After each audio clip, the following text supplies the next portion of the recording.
गुरुर्ब्रह्मा गुरुर्विष्णुः गुरुर्देवो महेश्वरः गुरुः साक्षात् परं ब्रह्म तस्मै श्री गुरवे नमः तस्मै श्री गुरवे नमः तस्मै श्री गुरवे नमः.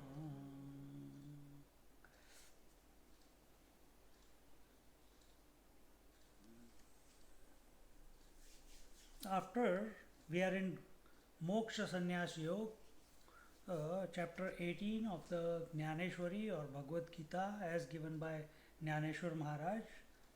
We are on the 48th verse or 49th verse. But what is the thought that is unfolding after having given the the the the Chaturvarna and the Brahman, Kshatriya, Vaishya, Shudra, what are their duties, etc. Then in the 45th verse, the Bhagavan tells Arjuna that Swe Swe Karmanya Bhirataha Sansiddhim Labhate Naraha Swakarma Nirata Siddhim Yatha Vindati Tachshunu. O Arjuna, listen, what? Man attains to perfection by being devoted to his own duty. Here now, how one achieves perfection by being intent upon one's duty. So, how do you attain perfection by doing one's duty? This is the secret that Krishna is unfolding to Arjuna. And then he says in the 46th verse,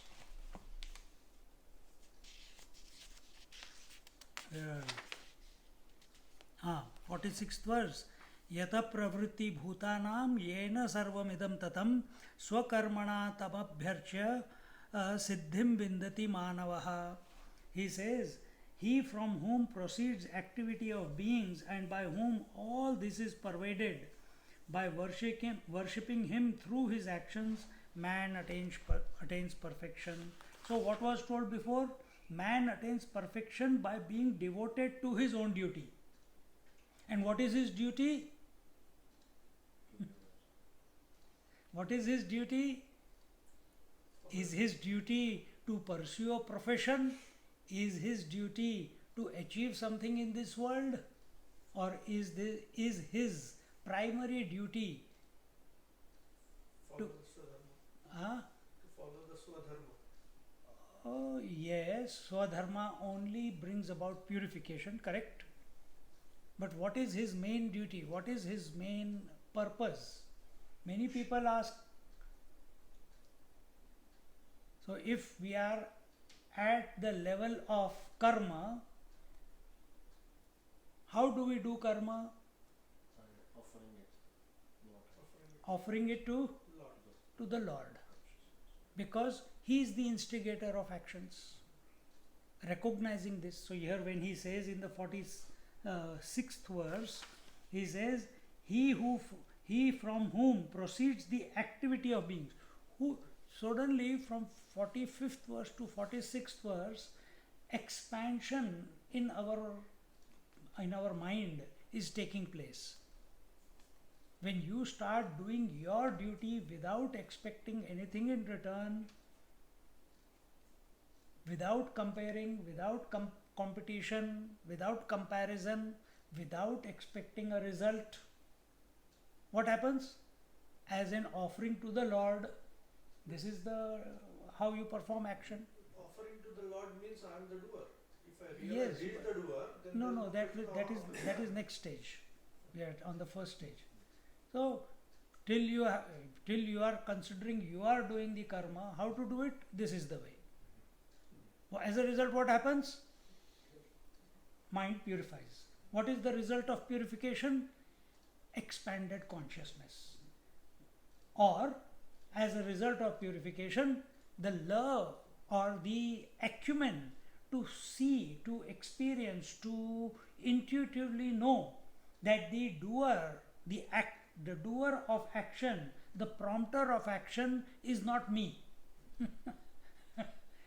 I am not creating thoughts in my mind. They are coming.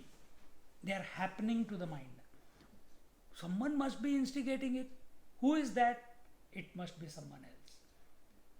When this purification leads to this realization or this acknowledgement within us that activity, till now I was thinking I am performing the activity, I followed my Swadharma as an offering to the Lord. As a result, I got purified. As a result of purification, I come to acknowledge that, or I come to see, witness that activity is taking place, but I am not the doer. I am merely the observer of the activity. When observer gets identified with the activity, then he becomes the doer. But when he is the observer of activity, question still remains: who is the prompter of activity? If I am not prompting it, then who is prompting it? Then this realization, it may come if you study the scriptures, or you give it the X factor, whatever it is. So here it says, he from whom proceeds the activity of beings, and by whom all this is pervaded. So all activity is coming from that being, that Lord, and he alone is pervading the entire creation. So who is that? See, when does God principle come in? When we are not ready to be subjective. When we don't want to be subjective, then we want to find a cause who is creating the effect. So if the effect is the activity, who is the what is the cause of activity? If I don't take ownership of it, that hey, I am that in whose presence activity takes place, and I am pervading the entire activity. Maya tatamidam sarvam, what is that? 9th chapter of Bhagavad Gita, 4th and 5th verse. That I am Maya tatamidam sarvam. The whole universe is in me, and I am pervading the whole universe in the unmanifest form.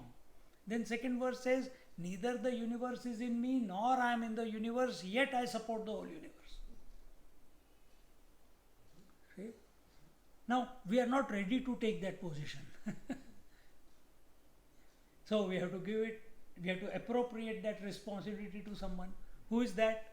That divine being, that divine Lord, that Krishna, that Rama, that Ganapati, whoever. So, he from whom proceeds the activity of beings. Where is the divine? Last week I told, Lord, the week before. Where is the divine being? How is he expressing? He is expressing through the heart, or he is in the heart of everyone and all. Both in the inert objects, in the heart of inert object, it expresses as existence. In the heart of animals and living beings, he expresses as existence and consciousness. In human beings, he expresses as existence, consciousness and bliss, but that choice is given to us, whether we want to be blissful or not. See? But that possibility of recognizing that we are Satchit Ananda Swarup is only available for the human being. Because human being is studying the Bhagavad Gita, animals cannot study Bhagavad Gita. See? There are exceptions. They enjoy the satsang, they enjoy the vibrations. And who are we to judge whether they understand or not? But at least we feel that we understand and they don't. And they are having the last laugh. Oh, he's studying so much and very confused. I am enjoying. Huh? Any dog also. Huh? By whom all this is pervaded, this entire creation. Where is the entire creation? Where activity is taking place? Where is this entire creation in which all the sentient beings are there? Where does action take place? Through the beings. Through the beings. Where are the beings? In the creation. Where is the creation? In the space. Where is the space? In the mind. And where is the mind? Two ways you can say. In consciousness or existing in its own absence. मजे लो. Huh? Both ways you can say. So where is mind? There is nothing called mind. There is only consciousness. But if we want to play the game of cause and effect, the mind is part of the total mind. Total mind is unmanifest.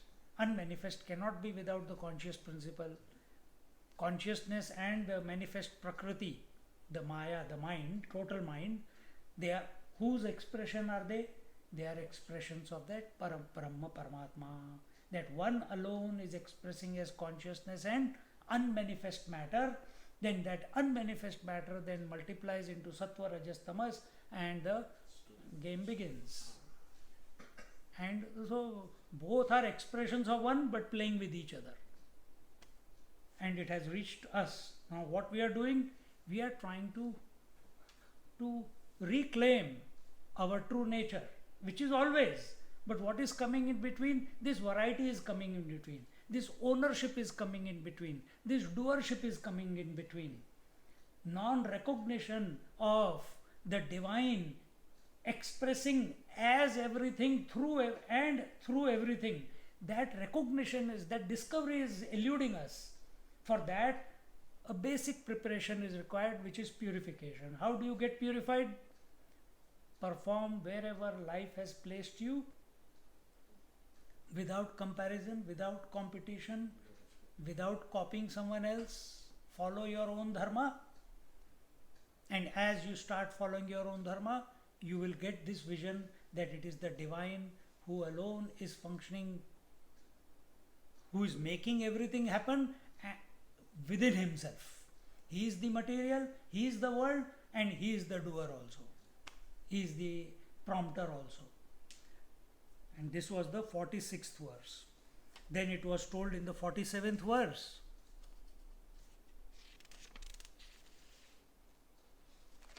Verse said, Shreyan swadharmo vigunaha paradharmat swanushchitat swabhavaniyatam karma kurvannapnoti kilbisham. Excuse me. Better is one's own duty. Shreyan swadharmo vigunaha. Though defective, even if we have some shortcomings in our activity. What is the activity? Based upon Brahma, Kshatriya, Vaishya, Shudra, wherever life has placed you. Where has life placed me right now? As a speaker. Where has life placed you right now? As a listener. Yes, every now and then mind will deviate, it will go somewhere. Keep bringing it back, keep bringing it back. So what is your duty? To keep remaining attentive to the satsang. What is my duty? To keep blabbering and keep people engaged. Whether it makes meaning or no meaning doesn't matter. I have to keep you engaged. No. I have to do also that every word that is coming out must be a reflection of that divine. For that I have to get out of the way. And I must prepare, I must be available, I must have the correct intention that whatever is coming out is his doing, not my doing. So that will be my game here, as just as your game is at your, from your point of view, from where you are placed at this present moment. When I am driving, what is my job? To drive. The moment I get distracted from the driving, what happens? Accident. See? Oh, but when I was not even driving, then also someone comes and hits, then what is it called? It is called prarabdha. It is called destiny. What can you do? You were at the wrong place at the wrong time, but I did not prompt it. Then you will not get angry, you will not get frustrated, you will not react, you will just accept it. It happened.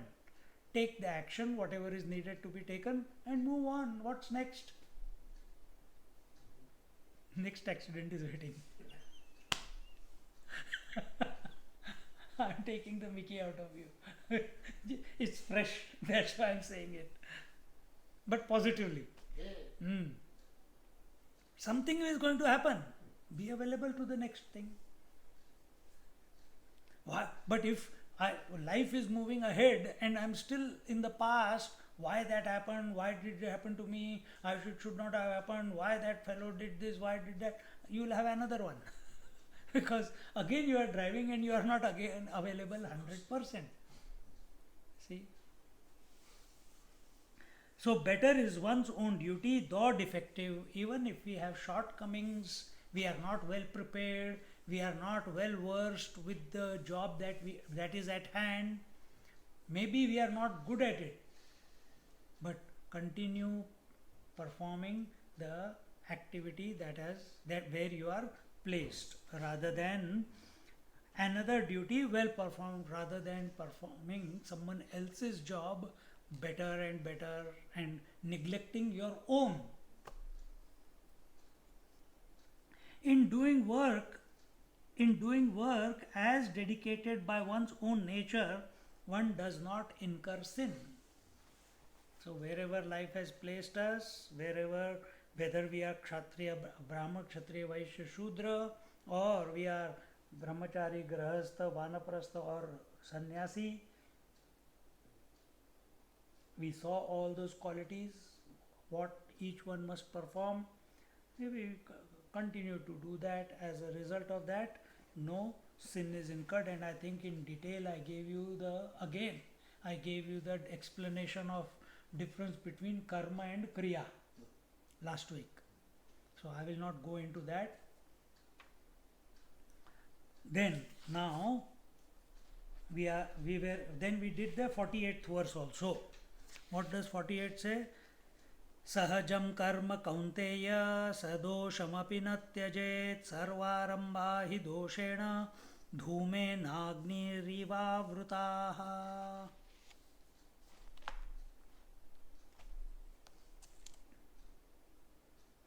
One should not abandon one's duty, O son of Kunti, even though it may be faulty, for all actions are overlaid by defects as fire is with smoke. So here it was told, where are we? Sahajam karma kaunteya. Naturally that comes to you, you perform that. Naturally. So if someone tells me, Swamiji, enough of living free, go and work, get a job, I'll struggle. I'll struggle. Job means 9 to 5. I can't. If it has to be done, when life unfolds that way, it's different. But right now, what is sahaj? What is natural? Natural is satsang. See? So wherever, here when he says sahajam karma kaunteya, sadosham api na tyajet, when you are performing your natural karma, then there are no sins incurred, even if there is shortcoming in the action. Even if there is shortcoming in the action, sin is not incurred. Because when it is natural, there is no doership. Is there doership when you are seeing? No. So many things are, I am moving from you to him, to her, to everything. I am not collecting any data. It's naturally, where is my focus right now? On the speech, on the satsang. But my eyes are moving, my ears are also going, listening. They are listening to myself and they are listening to if little bit here and there, sometimes from inside some sound comes or some bird chirping outside. But it doesn't create a memory. It doesn't form a memory. See? Memory is sin. Creation of an impression is a sin. So when you have doshamapi, it does not create. Oh, and this is where we told you, when eyes are seeing, they are not committing any sin because they are seeing something. You see a bad movie, are you creating any sin? Do you feel guilty? No. But you are seeing a happy movie. You are seeing happy. Do you now good vibes are coming. People are watching movies also and getting vibes and vibrations. So here when it says that sahajam karma kaunteya sadosham api na tyajet, even if there is a fault in your action, again he is repeating it, even if there is a fault in your performance, you continue to perform that which is natural to you. Even if there is a fault. Suppose you are a potter. All you have known is to knead the mud and make the pots. And your pots are not the best that you can compare with others. But that's the only job you know. You keep perfecting it, keep offering it to the Lord. But you try, no, I think I'm not good at making pots. I will start making slippers. I'll be a cobbler. You will never succeed at it. There's nothing not impossible. You can put all your efforts, pay the consequences, and you can get a proficient at that particular profession. But at what cost? So here he says, Sahajam karma kaunteya sadosham api na tyajet sarvaramba hi doshena dhumenagni rivavritaha sarvaramba hi doshena. What is the biggest fault? The biggest fault, the biggest sin is to begin something. To have a desire to begin a new project, to begin a new whatever. Empty mind, oh, it's holidays, now what to do? Chalo, let me build a fence. Nothing to do, chalo, let me invest the money here. Nothing to do, chalo, let me go and help someone to make the garden. Nobody asked you. You offer yourself. What happens? You get a hip ache. Because nobody asked you, you offered, now you pay for it. See? So what about satsang? We are locked in now. We started one day, 5-6 years ago. Now we have to continue going till it gets completed. But it's better because this is natural to us. We automatically go. Now they're giving us one more step. If you while performing your swadharma, while performing that which is coming natural to you, if you can, as a result of purification, which means you are offering the actions and the results to the God, you have come to see that one alone, divine alone, is the prompter of the actions and everything is pervaded by him alone. Then when he is the prompter, then where is the question that I have to do? Where is the question I have to speak? Where is the question I have to start a new text? You may start a new text, but it will be as a result of his prompting. This is very clear that only individually, subjectively, the person can come to know from within himself that is it his will or is it his will? His will, my will, or his will? See?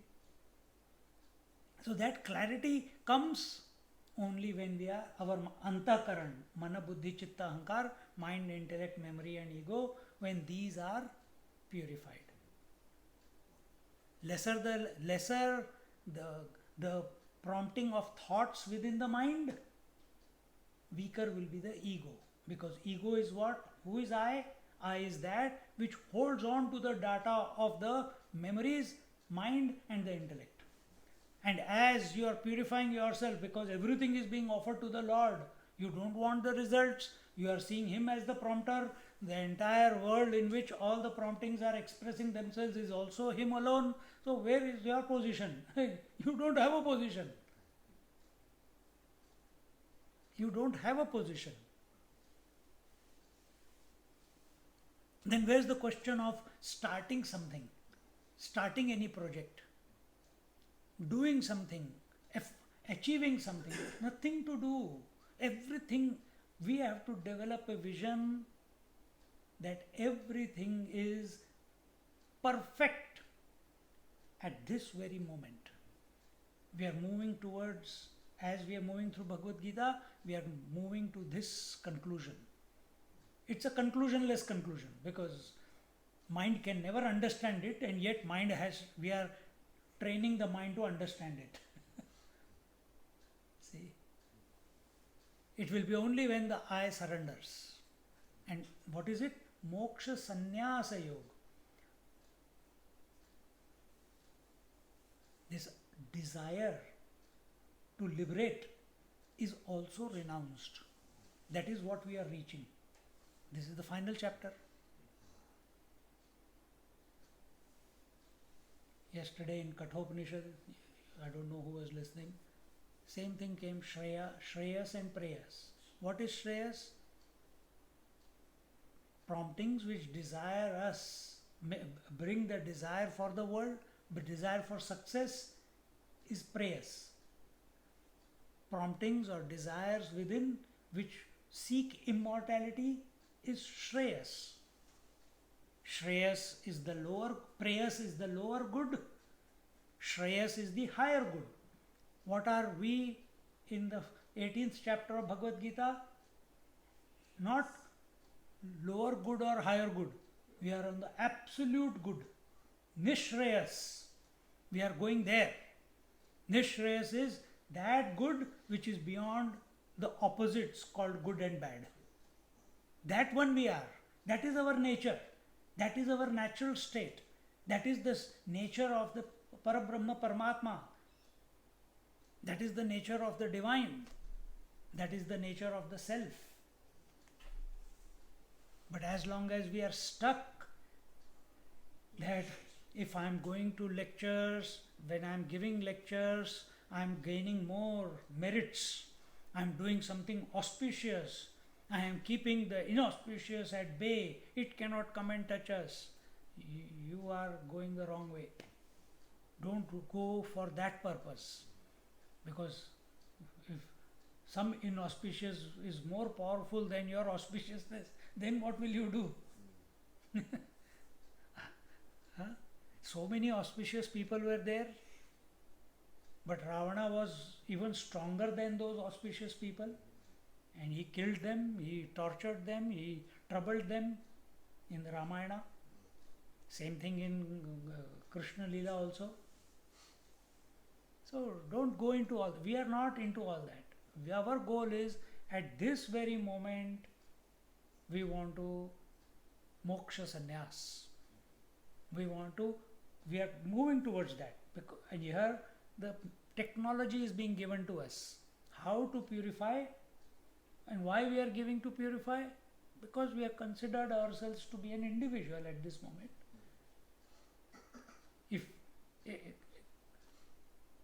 So you have come, I have come. You have come to learn, I have come to teach and learn. Which means individuality is still there.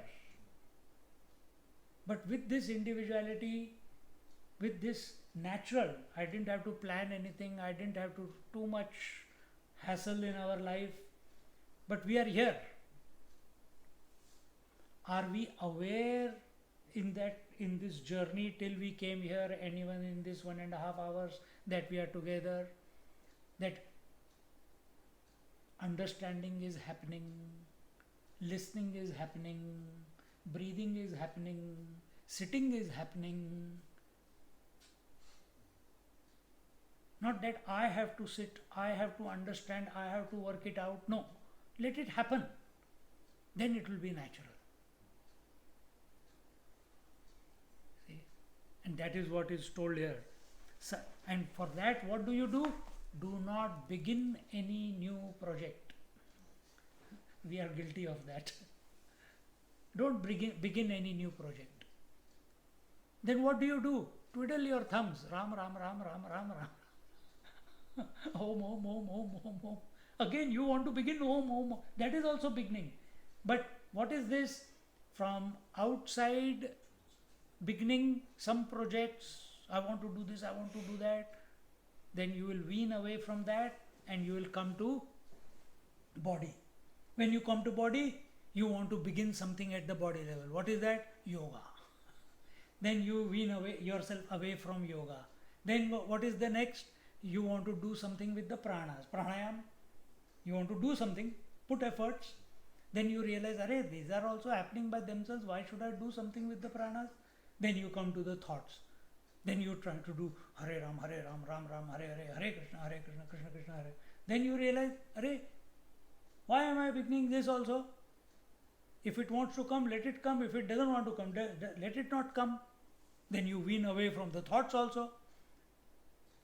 Then you come to a larger picture. What is that? Sometimes there are thoughts, sometimes there are no thoughts in the mind. But they are both flipping. One coming, the other going. The other coming, the other going. Then you are, unnecessarily I was in the duality. I am the observer. Sometimes there is no thought, sometimes there is thought. Sometimes there is no thought for a long period of time, sometimes there is only thought for a long period of time, one after the other. At the same time, there is no thought between two thoughts.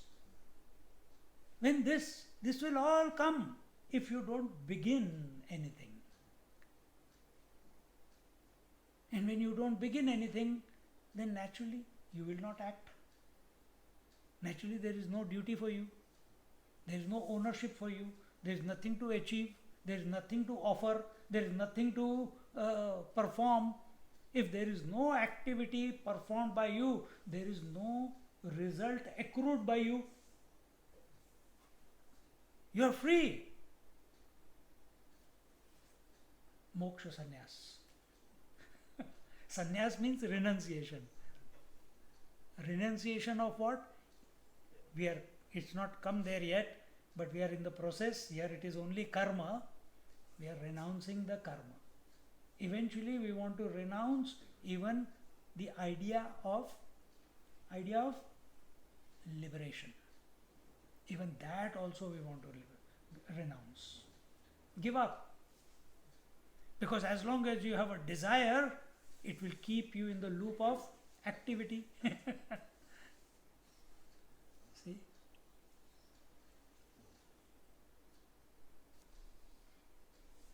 And as long as you are thinking that you are intellectual, you are emotional, you are physical, you are sensual, you are whatever, spiritual, you have given yourself a personality. You will remain in the loop. All these personalities are expressions of Sattva, Rajas, Tamas. Brahman, Kshatriya, Vaishya, Shudra. I have given you different names. A person who puts on the hat of Brahma, Kshatriya, Vaishya, Shudra, or puts on the hat of Brahmachari, Grahastha, meaning family man. Vanaprastha is where the husband and wife live separately or as brothers, sisters. And then eventually sannyas. Even this, he cannot come to know the truth. He cannot come to this moksha sannyas. What is a sannyasi who is stuck to these colors of clothes? I only wear this. So, now you are more focused on the color of cloth that you are wearing than liberation. See? How does it matter if someone gives you clothes? Wear pant, go wear. Is a dress going to determine whether you are realized or not? Think. Is profession going to determine whether you are realized or not? Are the thoughts going to determine whether you are realized or not? Is your intellectual prowess or capacity going to determine whether you are realized or not? All these are parts of the world. It has got nothing to do with the natural state. It has got nothing to do with the divinity.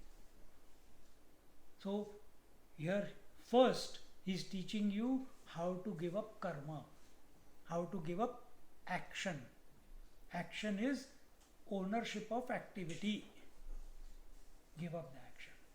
And in that regards, all the analysis that came beforehand was pursued. Clear the total scheme. Now we move ahead. Here he says,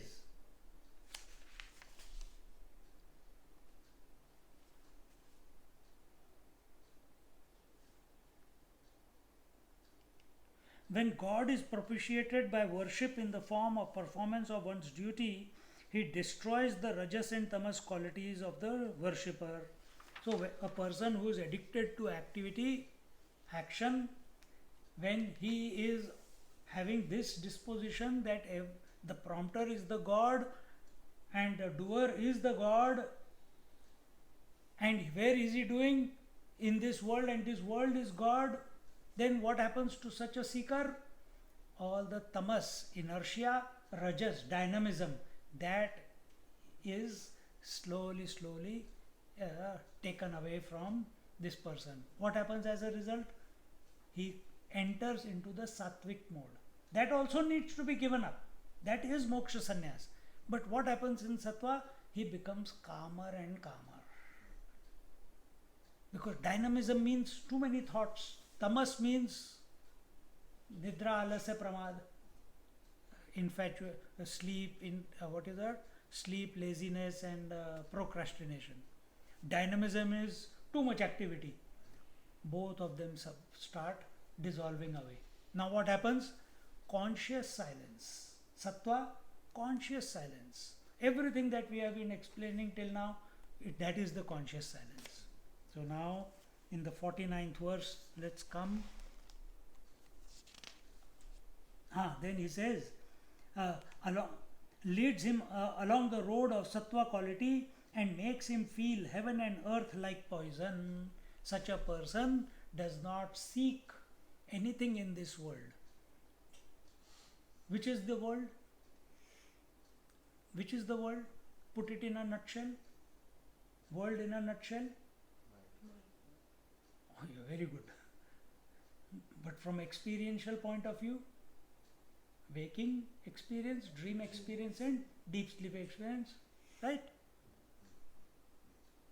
Waking experience, dream experience, and deep sleep experience. This is the experiential part. See? So don't seek anything. Then where are you seeking? The higher worlds, the abodes of various gods, where are they? They are still in the mind. You don't want to seek them. You want to bypass them.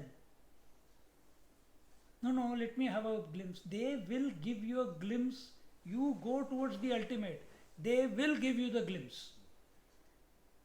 They will seek. They will say, please bless us by by entering into our abode. And if you enter into that plane of existence, before you know, you are infatuated by the beauty and the wondrousness of that particular plane of existence. And then you forget that you have what your ultimate goal was.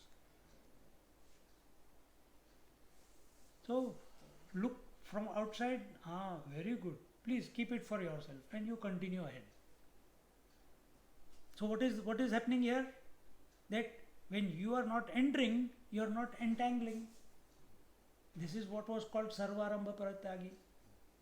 Don't begin any activity. If you get involved in any activity, you have to see it through. What are the repercussions? What might happen in that activity? You don't know. You don't know.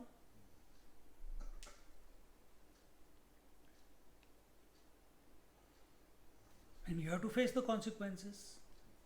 So best is don't start anything. Let life unfold itself. Naturally, you remain the witness. Now in the 49th verse he says, where are we? Till here, till 955th OV we had done. Now I shall state how the seeker behaves after attaining the plane of yoga and what position he secures thereby. In the 49th verse, asakta buddhi sarvatra, asakta buddhi sarvatra, jitatma vigata spruhaha, jitatma vigata spruhaha, naishkarmya siddhim paramam, naishkarmya siddhim paramam, sanyasenadi gacchati. Together, asakta buddhi sarvatra, jitatma vigata spruhaha, naishkarmya siddhim paramam, sanyasenadi gacchati. He says in the 49th verse, he whose intellect is unattached to all things, who is self-restrained and free from desire, attains through renunciation of the fruit of action the highest perfection, which is freedom from action. So here we are talking about freedom from action. Action again at body level, speech level and thought level. 3 places the action takes place. One becomes free of action. So what is the first? He whose intellect is unattached. What do you mean by attachment and unattachment? Can mind be ever free of thinking? No. Can it be ever free of thinking? Never. Temporarily, yes. But when we are talking about asakti, he whose intellect is unattached to all things, how can you be unattached to all things while right now I am speaking here? Sometimes my eyes are looking at you, him, her, etc. I am aware of the thoughts that are coming out, the hands moving, the eyesight moving. How can I be unattached? Not giving importance to it and offering it. He says by not giving importance to it and offering it to the higher. Do you see myself offering it to the higher while speaking? Do you see me? Do I have time while I am performing, while the speech is coming out and while the eyes are moving from one? Oh, I offer this vision to the Lord. Oh, I offer this vision to the Lord. Oh, do you see me doing that? Do you see yourself doing that? Then what? Then how do we? What is the? He whose intellect is unattached to all things. Then while living in the world, how do we remain unattached to all things and beings? Just being a witness. That's a simple answer. Dig deep into it. What happens there? Whatever is happening is happening. You're not intentionally doing it. You're just letting it happen. One moment. हाँ बोलो जोर से बोलो. You are just letting it happen. He says you are witnessing it, you are just letting it happen. That is his take. Your take, I'll come to you. No? Who is here on the Zoom? performing the action without thinking about the result. You made this statement just now. Performing the action without thinking about the result. Were you attached to it? Attached to this statement? Or you saw it coming out, happening to you?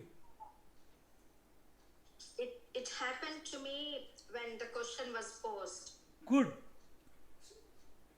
Any doubt? No, Swamiji. So You heard what she said, right? Okay. Now we'll analyze it further. Tell. it has to do with presence. It, one moment. It has to do with presence. It is now that there is, if the action is affected now and it has no consequence for the past and it has Good. no pretension for the future. There is no thought of the past, there is no thought of the future. In other words, what is taking place at this moment? Whatever is taking place, and that's it. Exactly. That's it. There is no paraphernalia around it. If the thought is, story over. Nothing else after that. No, I think the thought is this, I think the thought is that, no. If it is Colin, it is Colin. It is not which Colin, what Colin, why is he looking at me like this, why is he sitting like this. All this is unwanted data which is coming with Colin. And what is happening now as a result of that data?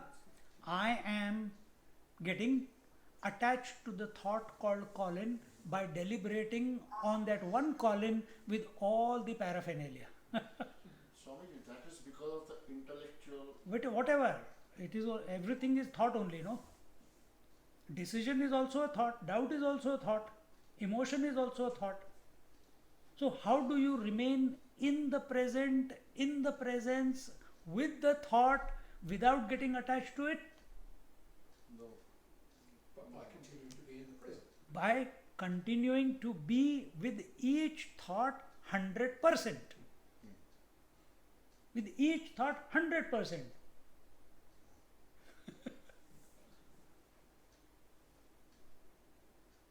See?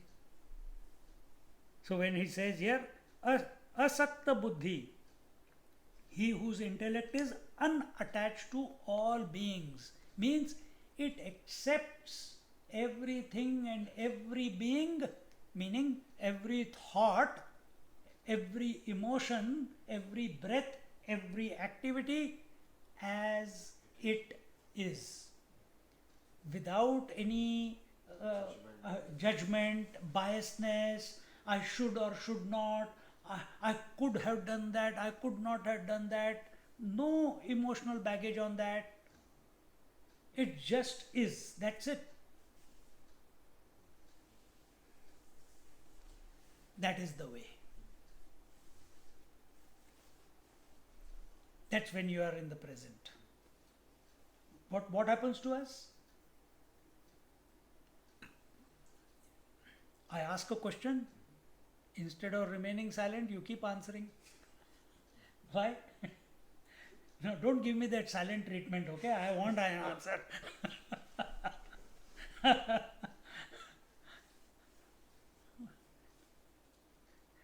That will be my shortcoming if I don't accept your silence as a sign of maturity. It will be my, shortfall. It should not affect me. But sometimes it's nice if we get a response. Then what I will do? I will do comparison and competition. You are silent, I will also be silent in the lecture. Remain silent. Now it's your turn not to react. See?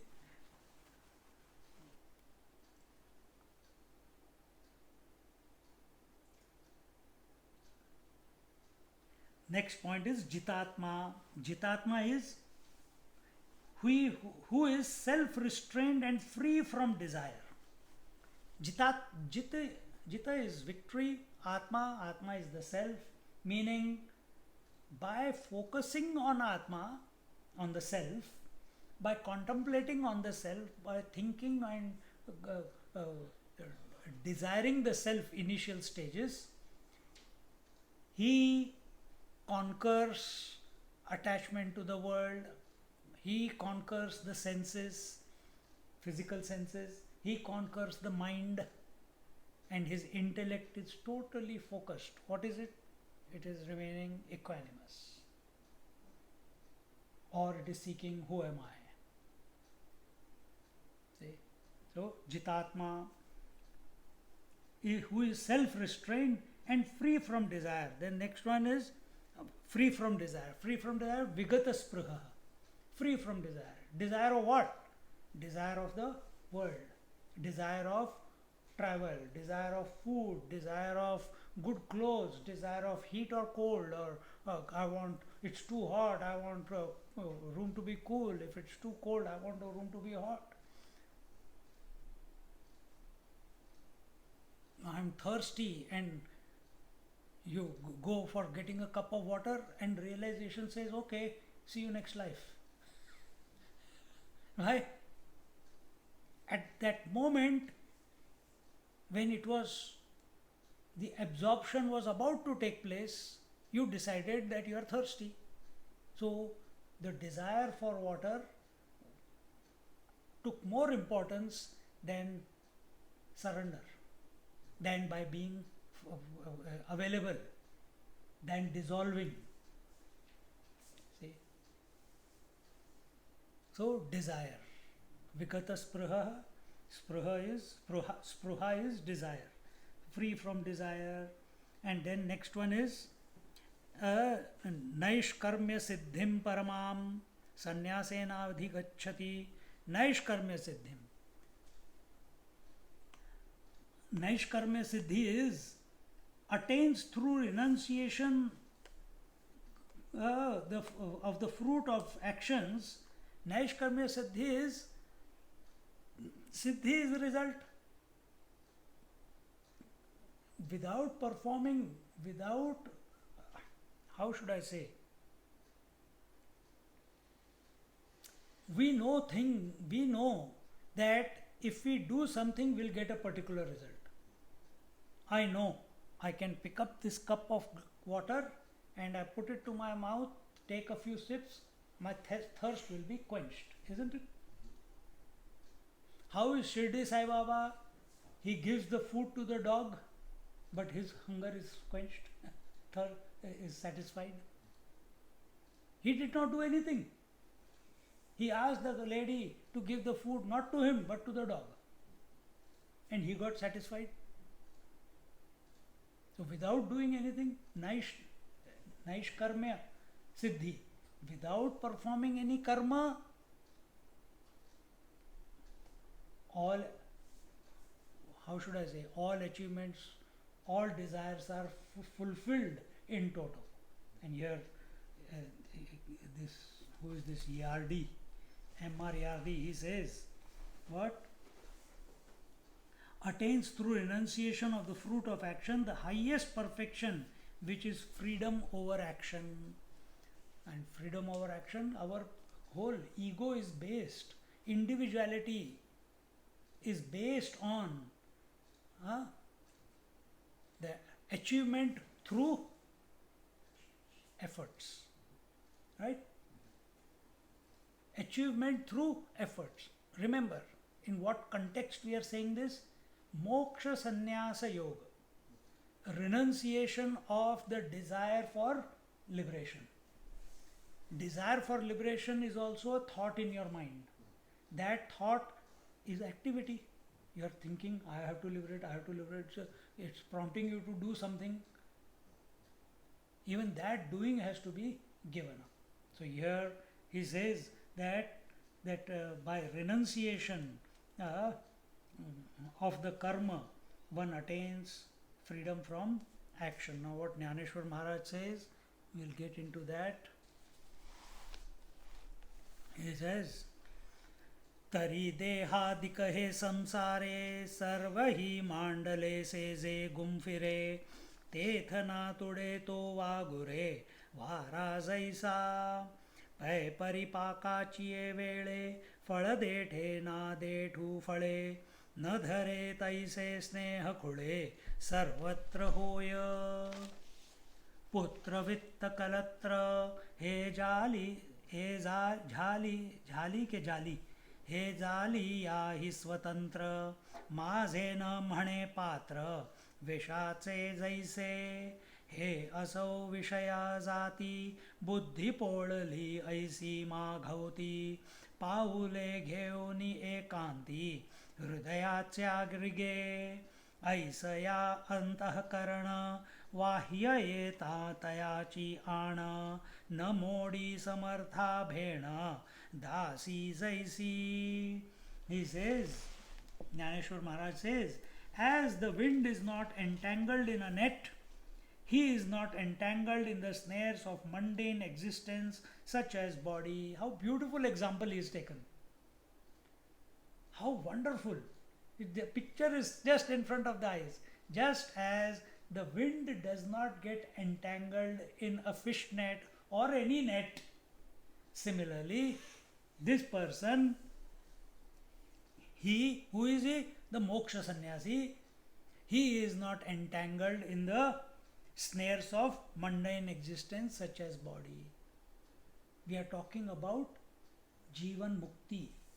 We are talking about liberation while living. Do you see any person while you are alive and the others are alive who is free from action? Have you seen any person? Even realized masters. You see them acting, performing, talking, speaking, sleeping, eating. And you, because you are doing that, you see them doing that. And you think, what Mahatma, no? Because as long as the body is there, activity will be there. But what about this person? He is not entangled. And what is body? Nothing but it's made up of what? Urine, fecal matter, phlegm, muscles, tissues, blood. All these things it is made up of. So it's a mixture of all this. He does not get involved in all this. So what is body doing? It is doing what it is. As long as life is expressing through it, through the body, till then it is performing based on what? Based on whatever it has been programmed with from beforehand. or better than that is, it is prompting by the divine will. Why prarabdha? Prarabdha is of the individual. But when you give up the individual will, now it is the divine will. Where is the question of prarabdha? So as long as the divine will wants the body to continue, it will continue. If it doesn't want it to continue, it will not continue. Jnaneshwar Maharaj, by the will of the divine, till today he is alive. 760 years later. Still alive. In hibernation. In Alandi. Go next time whenever if you get a chance. Get down in Bombay, take the train or the bus, 300-400 rupees straight to, or you can get direct to Alandi also. Get down, get some hotel, spend the time, more than hotel, spend the time in the compound of the temple, the samadhi, where the samadhi is and the tree is behind that samadhi. Yes, they keep chanting this Jnaneshwari under the tree. Hundreds of people are sitting and they are just chanting this Jnaneshwari. Or they are chanting Jnaneshwara Mauli Jnanadev Tukaram. And there every now and then few people are going around that where he is sitting underneath 40 feet below. In that area, they keep going round and round singing the Jnaneshwar Mauli Jnanadev Tukaram.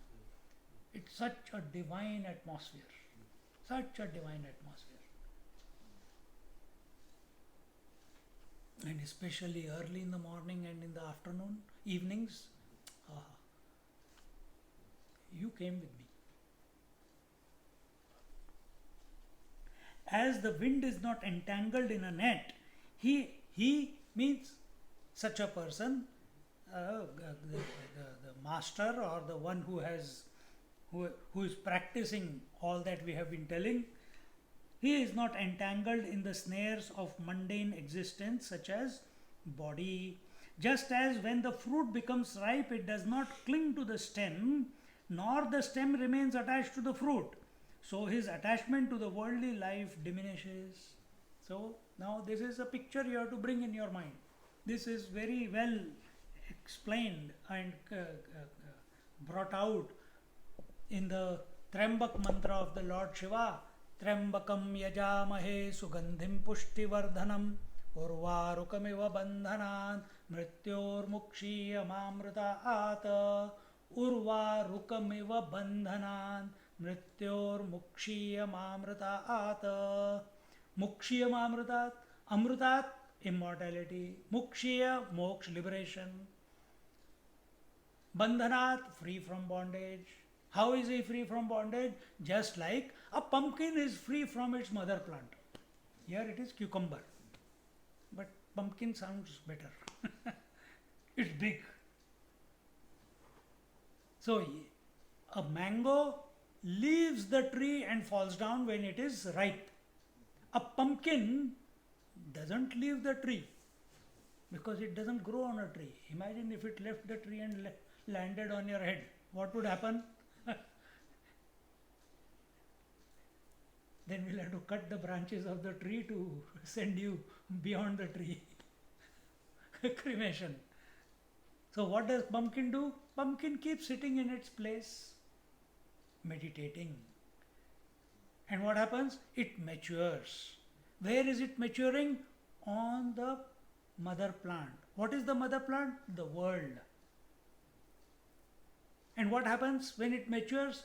As it matures, if this is the point where the stalk is coming out, the mother plant is connected to the fruit, pumpkin, through that point, it starts shriveling. It starts shriveling. Pumpkin remains there. Shriveling means the mother plant is slowly withdrawing itself away from the fruit. Fruit is not leaving the plant. Plant is leaving the fruit. Meaning what?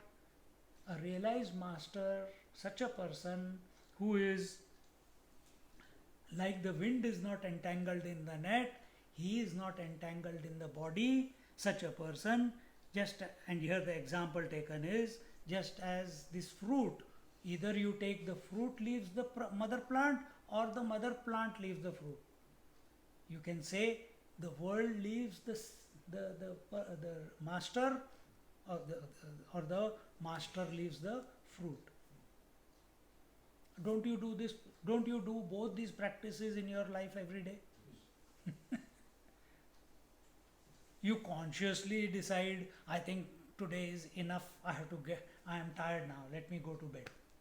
This is the fruit leaving the tree. You leaving the waker, making a conscious decision that enough for today, I don't want to be involved anymore, let me go to bed. But in the bed, he is still thinking. And what happens and what is he thinking about? He is thinking of sleep. But what is the result? The result is the world, unknown to him, it keeps receding from his mind. It keeps going, leaving his mind. It stops having an impact on his mind. That is like the pumpkin and the mother plant. See, even these examples you look, this is what maturity is. This is what realization is. So here when it says that just as when the fruit becomes ripe, it does not cling to the stem, nor the stem remains attached to the fruit, so his attachment to the worldly life diminishes. He is not interested in the world. He is not interested in past and future. Well, past, future, and world are there only because he was considering he is the body. But now he is not interested in the body only. Like air is not caught in the net, this person is not caught up in the body. He has got disidentified with the body. In spite of the body being there. What can you do?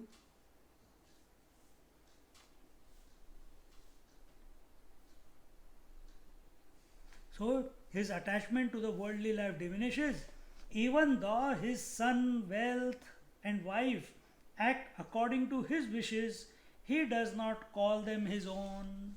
So, for the व्यवहार को क्या बोलेंगे? At the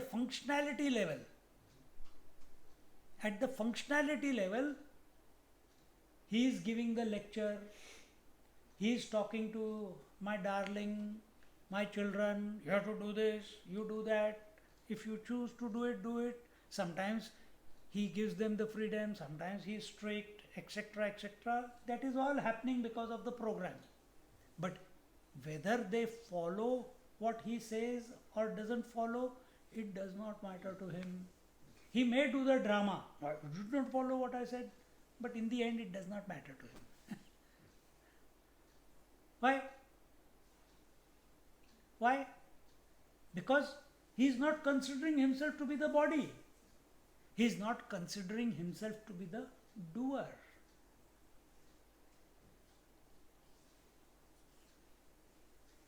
Everything is perfect as it is from his vision.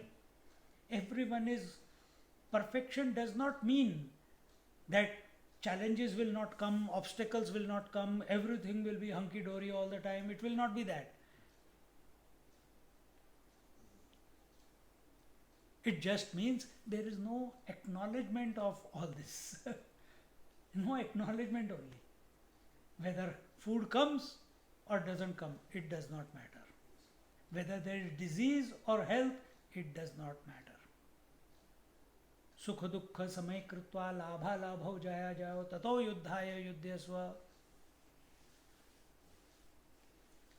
Who in joys and sorrows he is equanimous, in gain and loss he is equanimous, in victory and defeat he is equanimous. That is samatvam yoga uchyate. That is the equanimity that we are talking about. Here we are not even talking about equanimity. He is not even accepting that he is the body. Body meaning body, breath, mind, intellect. When we say the word body here, it is not only the physical body. Your body is the panchakoshas. The gross sheath, the vital air sheath, the mental sheath, the intellectual sheath, and the causal sheath. He does not consider himself that. Then what does he consider himself? Nothing and everything. Nothing and everything.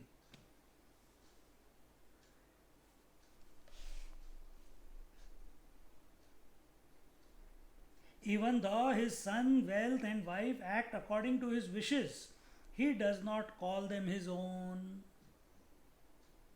Now his intellect, which had been scorched by sensual enjoyments, turns inwards to the contemplation of the self. Why our contemplation of the self is so hiccupy starting? It starts and stops and like a whatever. Hiccups, like hiccups, because we have not resolved the world.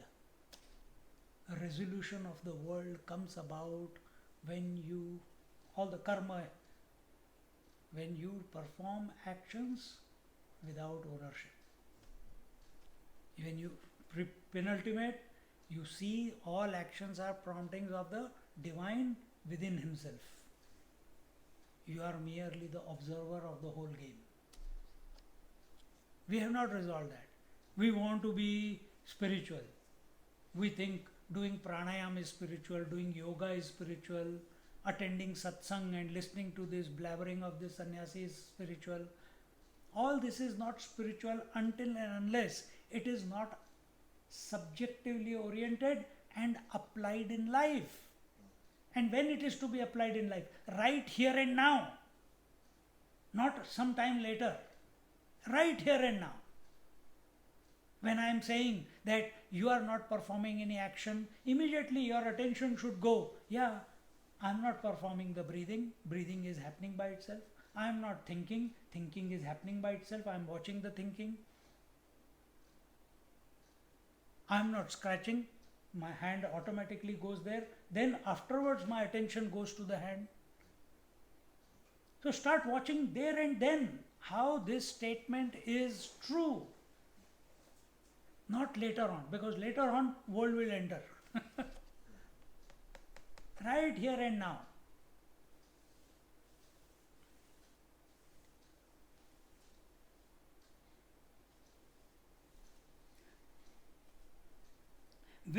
Now his intellect, which had been scorched by sensual enjoyments, turned inwards to the contemplation of the self. Right now we are obsessed with work, we are obsessed with money, we are obsessed with our relations, we are obsessed with possessions, we are obsessed with investments, we are obsessed with our health, we are obsessed with our flexibility, we are obsessed with yoga, pranayama, etc. We are obsessed with our mantra. Many people are obsessed with that. All these obsessions must give way to, I am using the word obsession, actually it is contemplation. When you are contemplating on the world, it becomes obsession. When you are obsessed about the self, it becomes contemplation. You understand what I am saying? When the intellect is extrovert, it becomes obsession, thought fixation, involvement, and eventually variety, and it breakdown there. Exhaustion is there. But when the same intellect turns inwards towards its source, the self, even though as an intellectual conviction, but now it is hooked on. It wants to spend more and more time with its source, contemplating on the source, thinking about it, wanting to be in proximity of it. What is proximity of it? Intellect wants to be empty of thoughts. That's when it is in proximity of it. That is samadhi. It starts, it gets rejuvenated, it goes into ecstasy, and uncalled for, unexplainable joy starts emanating. And that, it gets hooked on to that. Now you didn't do anything. What did you do? You performed whatever you were meant to perform without expectation of a result. Then you saw that all activity was the divine's within himself. Third was, you did not compare that you have to do someone else's. You keep doing wherever life has placed you, doing to the best of your ability without expecting a result. Eventually, the result of purification is all that is being. This is what happens to him. Because what did the previous verse said? I shall state how the seeker behaves after attaining this plane of yoga. After having practiced the previous verse, 3-4 verses, this is the result. These are the symptoms. For all purposes, he is a human being. You are seeing him doing everything like a normal person. But within himself, he's cut the cord of identification with the body. With the body comes possessions, with the body comes comforts, with the body comes hunger and thirst, with the body comes likes and dislikes, with the body comes relationships, with the body comes old age and death, with the body comes praise and insult. Personality. You cut the umbilical cord with the body, that I am the body. Instead now, I am the pure consciousness. how I am pure consciousness. Now he starts thinking that way only. Now he is not saying, oh, but there is body. No, this is what we do. Every time we say, you are infinite, you are Mahatma. No, Swamiji, I am a sinner. Acha? Don't do that. Don't sabotage yourself. So when scriptures are saying you are the infinite, then you find out how you are infinite at this moment. Our deliberation should be in discovering that infinite at this moment rather than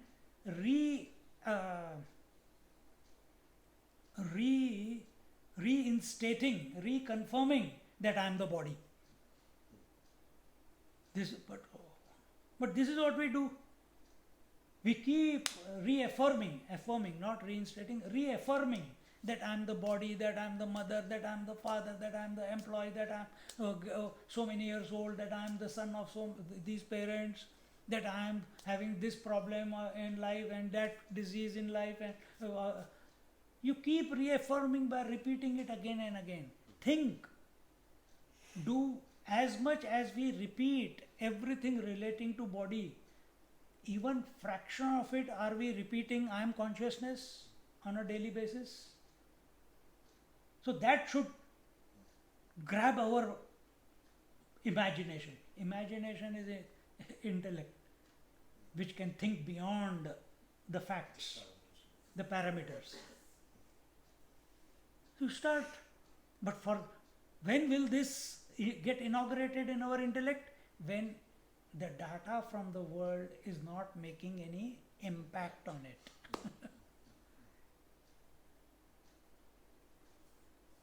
So do some sadhana, do exercise, or just be available, or just every night before going to sleep you catch yourself when mind is naturally quiet, or when you wake up in the morning when the mind is naturally quiet, that time you reaffirm yourself that I am the pure consciousness, I am the constant one, I am the presence in this silent mind. Again. Mind does not know the difference between real and imaginary.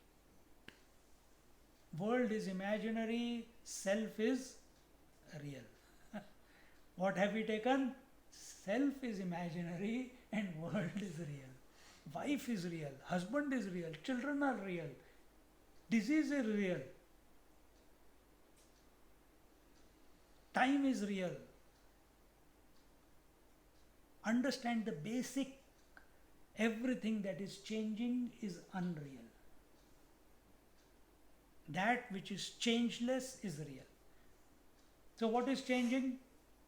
Time is changing, space is changing, body is changing, senses are changing, mind is changing, thoughts are changing, waking, dream, deep sleep are changing every day. Who is not changing?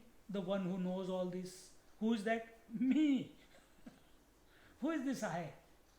Oh my God, I never thought that way. Find out. This is contemplation. But it will become steady only when there is no distraction of the world. So when we are coming to this satsang for 1.5 hours, your ears are being bombarded by these thoughts. There is no distraction. Sometimes your mind may go here and there. I don't have that choice also. I have to remain with the thought.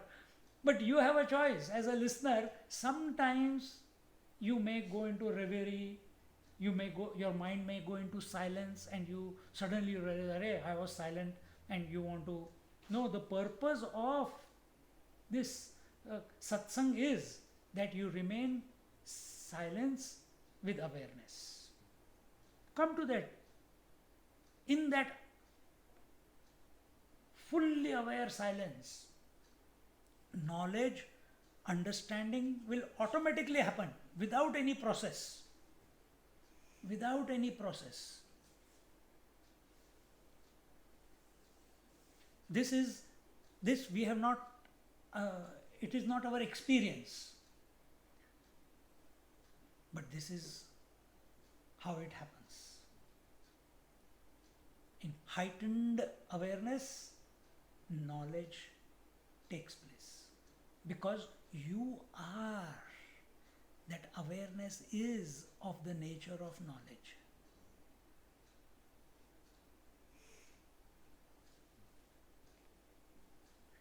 You think you have to learn it from outside. Why not think in a different way? That the outside words are coming to stoke the knowledge that is already present within as my nature. So these words are reminders to me what I already am. Why I was not available to them? Because other thoughts were disturbing or distracting. So they are different, whichever catches your imagination. So here he says, where are we? Even if this mind, where are we? Now this his intellect, which had been scorched by sensual enjoyments, turns inwards to the contemplation of the self. Even if his mind wanders and comes into contact with sense objects, he never forgets the oath he has taken not to go after them. You have not taken the oath in front of the Bible or the Bhagavad Gita, in front of some judge. This is your commitment to yourself. Like, I can take my example. I took a commitment I made to myself. Nobody is witness to it. Only me to myself. What is that? I'll eat 2 meals a day. That I'll give up sugar. And I did for 2 years. I have done. I am continuing. See? Is anyone else benefited it? No, I'm not doing it for anyone else's benefit. It's just my commitment to myself. This is at the body level. What about mind level? What is the commitment that I have made? That I will be committed to the Sanatan Dharma, I will be committed to the eternal truth. And whichever way Lord wants, it will keep using this equipment to propagate, share, guide, whichever way He wants it. If He wants me to remain silent, that will also happen. But that's a commitment. I will not allow that commitment to be watered down, to be disrupted by getting involved in some other activity. What is that other activity?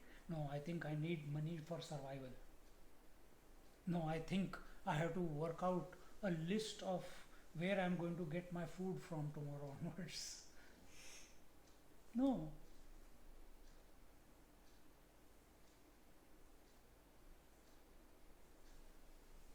This is distraction, because then that will become survival. And survival is always from fear. Who is a sannyasi? If you have given up the body, identification with the body, where is the question of fear of death? If I have done my last rites of this body, when sannyas was given to me, then where is the question of survival? Where is the question of who is going to light the pyre? Where is the question of I don't want to die in a hospital, or I don't want to die in a nursing home, I don't want to die by stroke, or I don't want to die by a heart attack. Who cares? This body has its program, whichever way it wants to go one day, let it go. I got nothing to do with it. Why? I am committed to the consciousness.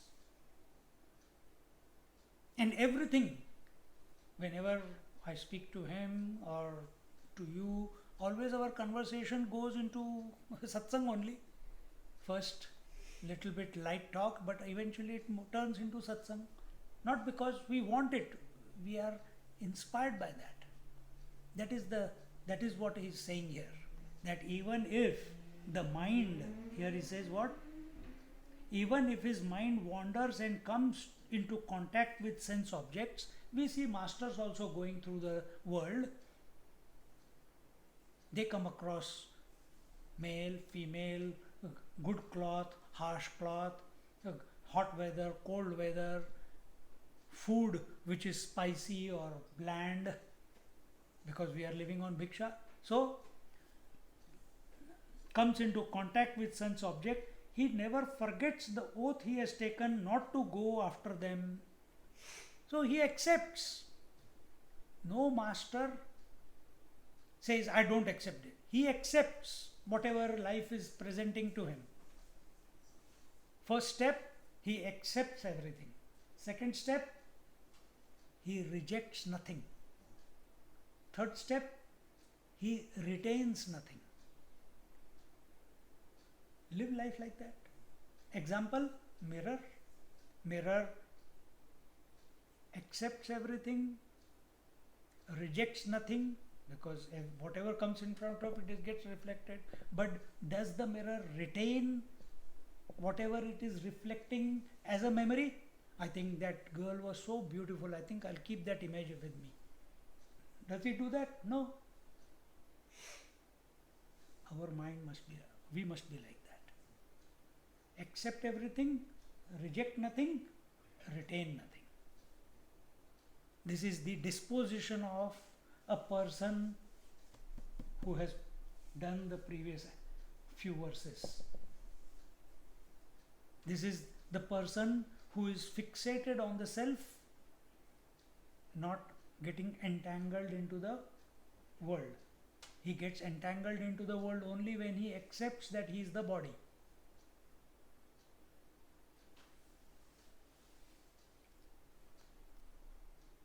Perfect timing. Then, holding his mind in the grip of unity, he makes it cherish the self. We'll talk this point next class. Or maybe should I say it? We'll conclude with that. Then, holding his mind, here he says in the I seeker, where are we here? 61st, 961st. तैसे ऐक्याचिये मुठी माझी वडे चित्त किरीटी करू निवेदिने हटी आत्मयाच्या. He says, then holding his mind in the grip of unity, he makes it cherish the self. Very simply, how do you cherish the self? When he says here, then holding his mind in the grip of unity. What is this grip of unity? Is there something which is gripping all together? Yes. Without the I, the whole world has no meaning. But now, question is, which I is holding everything together? The individual I, the father I is not able to hold the children. The husband I is not able to hold the wife. The wife I is not able to hold the husband. The child I is not able to hold the parents. It slips away, it reacts, it judges, it reacts, and so many things happen. So who is that? What will be the disposition of the I which will be able to, who is able to hold everything?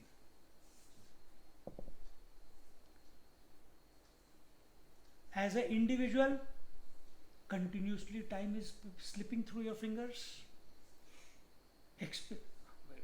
The body is slipping through your fingers.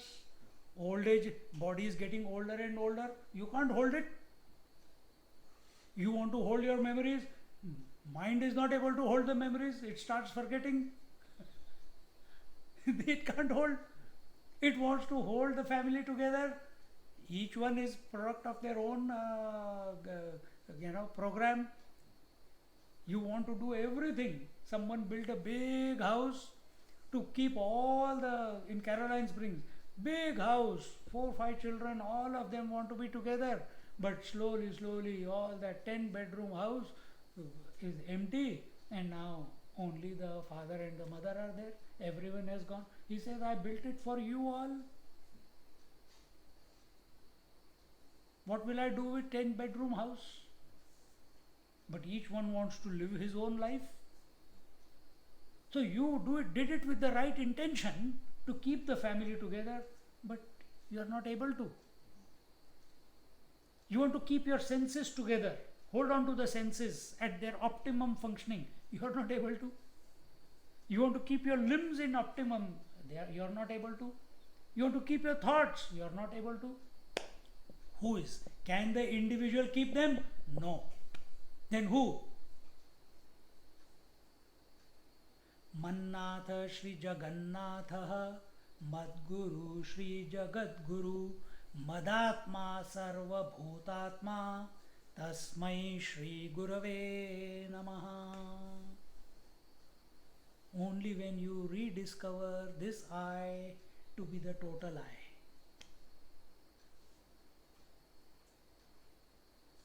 My Guru, Mannatha Sri Jagannatha, or my Lord is the Lord of the world. So that Lord who is expressing through my heart is the one alone who is expressing through the whole creation. Mannatha Sri Jagannatha, Madguru Sri Jagadguru. The Guru within me is the Guru of the entire creation. Madatma Sarva Bhutatma. The self that I am is the self of the entire creation.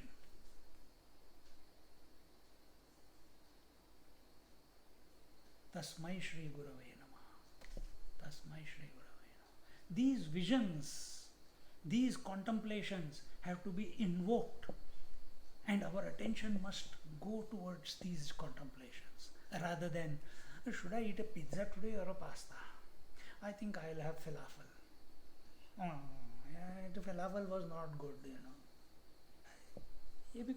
Why waste time thinking all these things? If you are hungry, whatever comes, eat quietly and shut up. What is your attention? Remain aware. Remain aware. Brahmarpanam Brahmavi Brahmagnau Brahmanautam Brahmaiva tena Gantavyam Brahma Karma Samadhina. Okay, food time.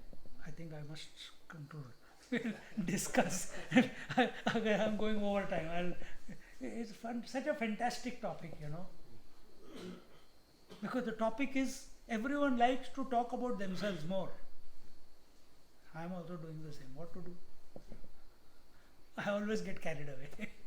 Om Purnamada Purnamidam Purnat Purnamudachyate Purnasya Purnamah Purnameva Vashishyate.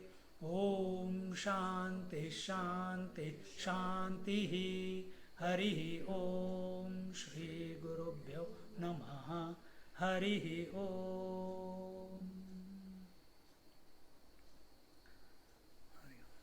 Bolo Sadgurunath Maharaj ki